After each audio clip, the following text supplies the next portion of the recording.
চলো মা, আজকের মেনুটা দেখাও তুমি। আজকে আমাদের লাঞ্চে কি কি মেনু করেছো দেখাও আজকে কি মেনু করেছি। প্রথমেই সাদা ভাত, তারপরে এটা হচ্ছে হাঁসের ডিম মেয়ের জন্য। আমি হাঁসের ডিম কই খাই? তুমি না খাও, মামা খাবে, যেখানে একদিন খাবে।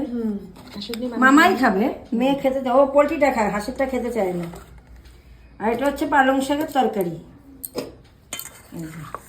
বড়ি দিয়ে, বড়ি, ধনেপাতা, মূলা, ফুলকপি, আলু, শিম টিম দিয়ে পালং শাকের তরকারি। আর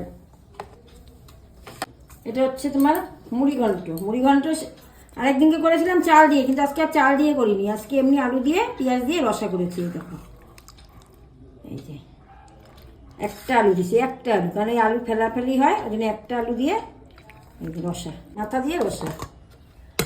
আর এটা হচ্ছে পেঁয়াজের ডাল, এই যে পেঁয়াজের ডাল অল্প করেই করেছি, রাত্রেবেলা অন্য কিছু আছে, ইচ্ছা আছে, পেঁয়াজের ডাল আজকে এইটুকু। অনেকদিন পরে করা হলো, মেয়ে সময় পায় না, মেয়ে ভিডিও কি মেকআপের লাইনে রয়েছে, এখন একটু ওদিকে নিয়ে ব্যস্ত, বিয়েবাড়ি ব্রাইডাল এসব নিয়ে ব্যস্ত আছে, ওই জন্য রান্নাটা আমার দেখানো হয় না, মাঝে মধ্যে একটু দেখাই।